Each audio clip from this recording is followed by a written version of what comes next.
भारत और चीन के बीच फिर से पटरी पर लौटते संबंधों के बीच अमेरिकी रक्षा विभाग के मुख्यालय पेंटागन ने अहम बयान दिया है। पेंटागन का कहना है कि भारत और अमेरिका के बीच रक्षा संबंध शानदार तरीके से आगे बढ़ रहे हैं। साथ ही उन्होंने कहा कि हमारा यह संबंध सतत विकास क्षेत्र है। वहीं दूसरी तरफ व्हाइट हाउस का यह भी कहना है कि पाकिस्तान का बैलिस्टिक मिसाइल कार्यक्रम उभरता हुआ खतरा है। भारत के लिए पेंटागन का यह बयान ऐसे वक्त में आया है जब सत्ता की बागडोर राष्ट्रपति बाइडेन के हाथों से नवनिर्वाचित राष्ट्रपति डोनाल्ड ट्रंप के हाथों में आने वाली है। हिंद प्रशांत सुरक्षा मामलों के लिए सहायक रक्षा मंत्री एली रेटनर ने कहा, अमेरिका भारत रक्षा संबंध मजबूत है। ये संबंध रक्षा औद्योगिक आधार सहयोग के साथ ही सेवाओं में अभियानगत सहयोग से जुड़े हैं और शानदार तरीके से तेजी से आगे बढ़ रहे हैं। एक सवाल के जवाब में रेटनर ने कहा, भारत चीन संबंधों में उतार चढ़ाव है, लेकिन भारत और अमेरिका के रक्षा संबंध निरंतर आगे बढ़ रहे हैं। अमेरिका भारत को अपना प्रमुख रक्षा साझेदार मानता है। वहीं दूसरी तरफ देखा जाए तो पाकिस्तान द्वारा अत्याधुनिक मिसाइल प्रौद्योगिकी विकसित करने से उसे अमेरिका सहित दक्षिण एशिया से बाहर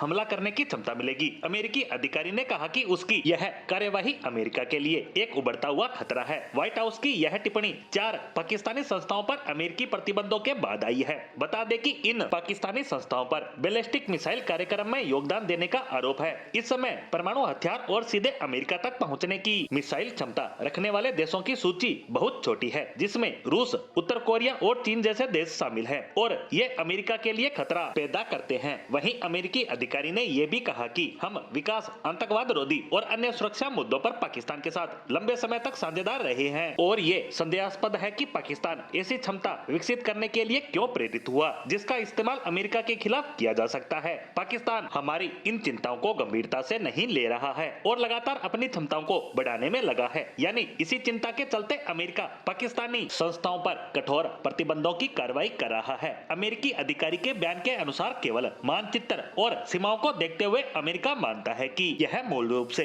अमेरिका पर केंद्रित है और जो जानकारी हमें मिली है उसके अनुसार यह बड़ी चिंता का विषय है। ऐसे में संयुक्त राज्य अमेरिका चुपचाप बैठकर इन क्षमताओं के विकास को नहीं देख सकता, क्योंकि यह भविष्य में खतरा पैदा कर सकता है। यानी जहां एक तरफ अमेरिका पाकिस्तान को अपने लिए खतरा बताते हुए उसके मिसाइल प्रोग्राम पर और उससे जुड़ी संस्थाओं पर प्रतिबंधों की कार्रवाई कर रहा है, वहीं अमेरिका के नए राष्ट्रपति डोनाल्ड ट्रंप के भारतीय उत्पादों पर टैरिफ बढ़ाने की धमकी के बीच वह भारत को अपना महत्वपूर्ण रक्षा साझेदार भी बता रहा है। यानी इसे अब अमेरिका की मजबूरी ही कहा जा सकता है कि वह चीन के साथ चलते तनाव के बीच भारत से ज्यादा दूरियां भी नहीं बढ़ा सकता, जबकि इससे उसके व्यापारिक हितों को नुकसान पहुंचता है, क्योंकि भारत के उत्पाद सबसे ज्यादा अमेरिका ही पहुंचते हैं। ऐसे में महंगे अमेरिकी उत्पादों के चलते वहां के व्यापारियों को नुकसान झेलना पड़ता है। इसी के चलते अमेरिकी राष्ट्रपति डोनाल्ड ट्रंप भारतीय उत्पादों पर टैरिफ बढ़ाने की धमकी दे रहे हैं। लेकिन अब पेंटागन का यह बयान नए समीकरणों की ओर इशारा करता नजर आ रहा है।